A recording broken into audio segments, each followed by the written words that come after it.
ഇന്നൊരു വെജിറ്റബിൾ സമൂസയുടെ റെസിപ്പിയാണ്. അപ്പോൾ ഈ ഒരു സമൂസയ്ക്ക് നമ്മൾ സമൂസ ഷീറ്റ് ഒന്നും വാങ്ങിക്കേണ്ട ആവശ്യമില്ല, വീട്ടിൽ തന്നെ ഉണ്ടാക്കിയെടുക്കാം. നല്ല ടേസ്റ്റി ആയിട്ടുള്ളൊരു സമൂസ തന്നെയാണ്. അപ്പോൾ നമുക്കിതെങ്ങനെ ഉണ്ടാക്കിയെന്ന് നോക്കാം. ആദ്യം നമുക്ക് സമൂസ ഷീറ്റിനായിട്ടുള്ള മാവൊന്ന് കുഴച്ചെടുക്കണം. 1.5 കപ്പ് മൈദ, 3 ടേബിൾ സ്പൂൺ സൺഫ്ലവർ ഓയിൽ, ആവശ്യത്തിന് ഉപ്പ്, ഇതൊക്കെ ചേർത്തിട്ട് നമുക്ക് പച്ചവെള്ളം ഉപയോഗിച്ചിട്ട് ഇതുപോലെ ചപ്പാത്തി മാവിനൊക്കെ കുഴക്കുന്ന പോലെ നന്നായിട്ട് കുഴച്ചെടുക്കാം. എന്നിട്ട് ഇതൊരു സൈഡിലേക്ക് മാറ്റി വെക്കാം. ഇതൊന്ന് റെസ്റ്റ് ചെയ്യുന്ന സമയത്ത് നമുക്കിതിലേക്കുള്ള ഫില്ലിങ്സ് തയ്യാറാക്കിയെടുക്കണം. അപ്പോൾ ഫില്ലിങ്സിനായിട്ട് ഒരു സവാള ചെറുതായിട്ട് അരിഞ്ഞത്, പിന്നെ ഒരു ക്യാരറ്റ്, വലിയ ക്യാരറ്റും ഒരു വലിയ ഉരുളക്കിഴങ്ങും ചെറുതായിട്ട് അരിഞ്ഞെടുത്തിട്ടുണ്ട്. അതുപോലെ തന്നെ ഇതിലേക്കായിട്ട് കുറച്ച് കറിവേപ്പിലയും കുറച്ച് ഇഞ്ചിയും അതുപോലെ 3-4 പച്ചമുളക് എരിവ് നോക്കിയെടുക്കുക, പിന്നെ കുറച്ച് മല്ലിയില.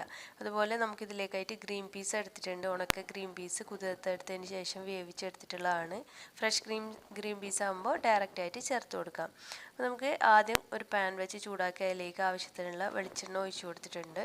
വെളിച്ചെണ്ണ ഒന്ന് ചൂടായി വരുമ്പോൾ നമുക്കിതിലേക്ക് സവാള ചേർത്ത് കൊടുക്കാം. സവാള ഒരുപാടൊന്നും വഴറ്റേണ്ട ആവശ്യമില്ല, ജസ്റ്റ് ഒന്ന് വഴറ്റുക. അതിലേക്ക് കുറച്ച് ഉപ്പ് കൂടി ചേർത്ത് കൊടുത്തിട്ടുണ്ട്. അപ്പോൾ ജസ്റ്റ് ഒന്ന് വഴണ്ട് വരുമ്പോൾ തന്നെ നമുക്കിതിലേക്ക് പച്ചമുളക്, അതുപോലെ കറിവേപ്പില, ഇഞ്ചി, ഇതൊക്കെ ഒന്ന് ചേർത്ത് കൊടുക്കാം. ഇതും കൂടി ഇട്ടിട്ട് ഒന്നങ്ങ് വഴറ്റിയെടുക്കുക. ഇനി ഇതിലേക്ക് നമുക്ക് മസാലപ്പൊടിയാണ്. ഒരു 1/4 സ്പൂൺ മഞ്ഞൾപ്പൊടിയും, ഒരു 1/2 ടീസ്പൂൺ അളവിൽ മല്ലിപ്പൊടി, 1/2 ടീസ്പൂൺ ഗരം മസാല, പിന്നെ 1 ടീസ്പൂണിൻ്റെ അടുത്ത് മുളക് പൊടി, ഇതൊക്കെയാണ് ചേർത്ത് കൊടുത്തിട്ടുള്ളത്. ഒരുപാട് മസാലയുടെ ആവശ്യമില്ല, ഒരു ലൈറ്റ് ആയിട്ടുള്ളൊരു മസാല ഫ്ലേവറാണ് ഈ ഒരു ഫില്ലിങ്ങിന് കൊടുക്കുന്നത്. ഇനി നമുക്കിതിലേക്ക് കട്ട് ചെയ്ത് വെച്ചിരിക്കുന്ന ഉരുളക്കിഴങ്ങ് ചേർത്ത് കൊടുക്കാം. ഉരുളക്കിഴങ്ങും ചെറുതായിട്ടാണ് കട്ട് ചെയ്തെടുത്തിട്ടുള്ളത്. അപ്പോൾ ഇതിലേക്ക് ഒരു 2-3 ടേബിൾ സ്പൂൺ വെള്ളം ഒഴിച്ചിട്ട് ലോ ഫ്ലെയിമിൽ വെച്ചിട്ടൊന്ന് അടച്ച് വെച്ചൊന്ന് കുക്ക് ചെയ്യാം. ഏകദേശം ഉരുളക്കിഴങ്ങൊക്കെ പകുതി കുക്കായി എന്ന് കണ്ടാൽ നമുക്കിതിലേക്ക് ഒന്ന് ഇളക്കിയതിന് ശേഷം എടുത്തു വെച്ചിരിക്കുന്ന ക്യാരറ്റും അതുപോലെ ഗ്രീൻ പീസും ചേർത്ത് കൊടുക്കാം. ഗ്രീൻ പീസ് ഞാനിവിടെ ഏകദേശം ഒരു 3/4 വേവിലും കുറച്ച് കൂടുതലായിട്ടാണ് വേവിച്ചിട്ടുണ്ടായിരുന്നത്. ഇനി ഈ ഒരു ക്യാരറ്റിൻ്റെ കൂടത്തിൽ കുറച്ചുകൂടി ഒന്ന് വെന്ത് വരും. അപ്പോൾ നമ്മളിപ്പോൾ സമൂസയ്ക്ക് ചെയ്യുമ്പോൾ ഒരുപാട് അങ്ങ് വെന്തുടയേണ്ട ആവശ്യമില്ല വെജിറ്റബിൾസ്. പിന്നെ ഇതിലേക്ക് ഉപ്പ് നോക്കിയിട്ട് ഉപ്പ് കൂടി ചേർത്ത് കൊടുത്തു. എന്നിട്ട് നന്നായിട്ടൊന്ന് മിക്സ് ചെയ്തിട്ട് അടച്ച് വെച്ചിട്ട് ഒരു 10 മിനിറ്റ് കൂടി കുക്ക് ചെയ്യുമ്പോഴത്തേക്ക് കറക്റ്റായിട്ട് വരും. ക്യാരറ്റും കുക്കായി കിട്ടും, അതുപോലെ ഗ്രീൻ പീസും ഒക്കെ കറക്റ്റായിട്ട് വരും. ഇതിപ്പോൾ ഫില്ലിങ്സ് ഇവിടെ റെഡി ആയിട്ടുണ്ട്. വളരെ സിമ്പിളാണ്, അതുപോലെ നല്ല ടേസ്റ്റി ആയിട്ടുള്ളൊരു ഫില്ലിങ് തന്നെയാണ്. ഇനി ഇതിലേക്ക് കുറച്ച് മല്ലിയില കൂടി ചേർത്ത് കൊടുത്തതിന് ശേഷം ഇത് ഒന്ന് ഇളക്കിയതിന് ശേഷം തണുക്കാനായിട്ട് മാറ്റി വെക്കാം.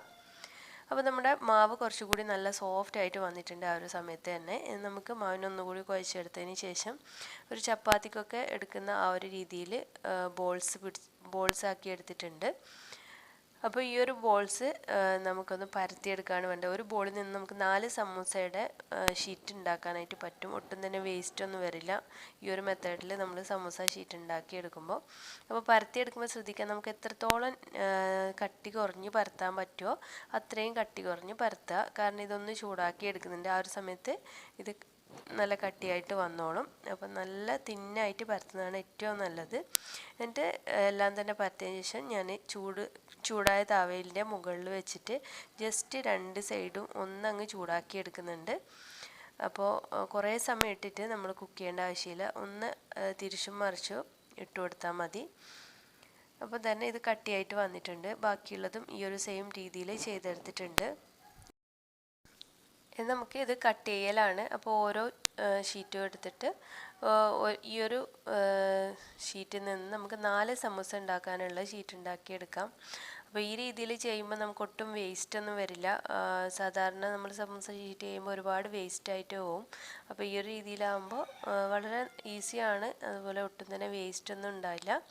അപ്പോൾ ഞാൻ എല്ലാം തന്നെ ഇതുപോലെ കട്ട് ചെയ്തെടുത്തിട്ടുണ്ട്. ഇനി ഇത് നമുക്ക് മടക്കി എടുക്കണം. അതിന് മുമ്പായിട്ട് കുറച്ച് മൈദയുടെ ബാറ്റർ തയ്യാറാക്കി എടുക്കണം. ഇത് ഒട്ടിക്കാൻ വേണ്ടിയിട്ട് 2 സ്പൂണ് മൈദയിലേക്ക് ആവശ്യത്തിനുള്ള വെള്ളം ചേർത്തിട്ട് നല്ല തിക്കായിട്ടുള്ളൊരു പേസ്റ്റ് ഉണ്ടാക്കിയെടുക്കാം. അപ്പോൾ ഈ ഒരു മൈദ പേസ്റ്റ് വെച്ചിട്ടാണ് നമ്മൾ സമൂസ ഇങ്ങനെ റോൾ ചെയ്തെടുക്കുമ്പോൾ അതിലേക്ക് ഒട്ടിക്കാൻ വേണ്ടിയിട്ടാണിത്. അപ്പോൾ നമുക്ക് സമൂസ ഉണ്ടാക്കി തുടങ്ങാം. അപ്പോൾ നമ്മുടെ അകത്ത് വെക്കാനുള്ള ഫില്ലിംഗ് ഒക്കെ തണുത്ത് വന്നു, അതുപോലെ ഷീറ്റും റെഡിയായി, അതിലേക്ക് ഒട്ടിക്കാനുള്ള ഗമ്മും റെഡി ആയിട്ടുണ്ട്. അപ്പോൾ നമുക്ക് ഓരോ പീസ് എടുക്കാം. അപ്പോൾ ഈ ഒരു ഷീറ്റ് ഒരു പീസ് എടുക്കുമ്പോൾ മുകൾ ഭാഗത്ത് ഇതുപോലെ ആർച്ച് ഷേപ്പും താഴത്ത് വി ഷേപ്പുമാണ് ഉണ്ടാവുക. അപ്പോൾ ആ ഒരു ആർച്ച് ഷേപ്പുള്ളത് ഇതുപോലെ അകത്തേക്ക് ഫോൾഡ് ചെയ്യുക. കണ്ടില്ലേ, ഇതുപോലെ അകത്തേക്ക് ഫോൾഡ് ചെയ്യുക. അപ്പോൾ നമുക്ക് ഇങ്ങനെ കിട്ടും. അപ്പോൾ ഇങ്ങനെ ഫോൾഡ് ചെയ്യുമ്പോൾ ഈ ഒരു സൈഡിൽ നമുക്ക് ഈ മൈദയുടെ മിക്സ് ഒട്ടിച്ചു കൊടുക്കാം. എന്നിട്ട് പ്രസ് ചെയ്ത് കൊടുക്കുക. അതുപോലെ ഈ ഒരു കോർണർ ഉണ്ടല്ലോ, അവിടെ ഒരു ഹോൾ ഉണ്ടാവും. അത് നന്നായിട്ടൊന്നങ്ങ് പ്രസ് ചെയ്ത് കൊടുത്താൽ മതി. അപ്പോൾ നമുക്ക് ഇതുപോലെ കിട്ടും. ഈ ഒരു കോണിലേക്ക് നമ്മുടെ ഫില്ലിങ് ഇട്ട് കൊടുക്കുക.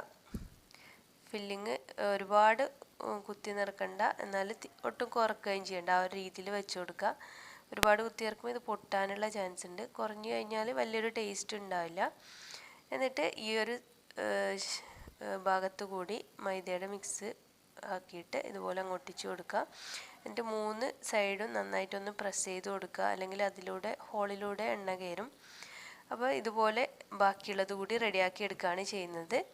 അപ്പോൾ ഇത് ഫ്രൈ ആക്കി എടുക്കുന്നതിൻ്റെ വീഡിയോ എൻ്റെ ഫോണിൽ നിന്ന് ഡിലീറ്റ് ആയിപ്പോയി. പിന്നീട് എടുക്കാനും സമയമില്ലായിരുന്നു. അപ്പോൾ അത് നിങ്ങളൊന്ന് ക്ഷമിക്കുക. അപ്പോൾ ഫ്രൈ ആക്കുമ്പോൾ ശ്രദ്ധിക്കുക. ഡീപ് ഫ്രൈ ആണ് ചെയ്തിട്ടുണ്ടായിരുന്നത്. അതുപോലെ മീഡിയം ഫ്ലെയിമിൽ വെച്ചിട്ട് കുറച്ചധികം സമയം എടുത്തിട്ട് ചെയ്യുകയാണെങ്കിൽ നല്ല ക്രിസ്പി ആയിട്ട് തന്നെ കിട്ടും. പിന്നെ നിങ്ങൾക്ക് ഇതിങ്ങനെ തന്നെ ചെയ്ത് വെച്ചതിന് ശേഷം ഫ്രീസറിൽ സൂക്ഷിച്ചാൽ എയർടൈറ്റ് ആയിട്ടുള്ള കണ്ടെയ്നറിൽ ആവശ്യമുള്ളപ്പോൾ തണുപ്പതിന് ശേഷം ഫ്രൈ ആക്കി എടുത്താൽ മതി. അപ്പോൾ നമ്മുടെ സമൂസ ഒക്കെ റെഡി ആയിട്ടുണ്ട്. അപ്പോൾ എല്ലാവരും ഒന്ന് ട്രൈ ആക്കി നോക്കുക. നല്ല ടേസ്റ്റാണ്, അതുപോലെ നല്ല ക്രിസ്പിയാണ്. ട്രൈ ചെയ്യുന്ന സമയത്ത് ഫീഡ്ബാക്കൊക്കെ അറിയിക്കുക. അതുപോലെ തന്നെ ചാനൽ ഇതുവരെ സബ്സ്ക്രൈബ് ചെയ്തിട്ടില്ലെങ്കിൽ എൻ്റെ റെസിപ്പീസൊക്കെ ഇഷ്ടമാണെങ്കിൽ ഒന്ന് സബ്സ്ക്രൈബ് ചെയ്ത് സപ്പോർട്ട് ചെയ്യുക. പിന്നെ നിങ്ങൾ പ്രീവിയസ് വീഡിയോസൊക്കെ കാണാത്തിട്ടുണ്ടെങ്കിൽ ഒന്ന് പോയി കണ്ടു നോക്കി സപ്പോർട്ട് ചെയ്യുക. അപ്പോൾ മറ്റൊരു നല്ല വീഡിയോ ആയിട്ട് വരുമ്പോഴേക്കും താങ്ക്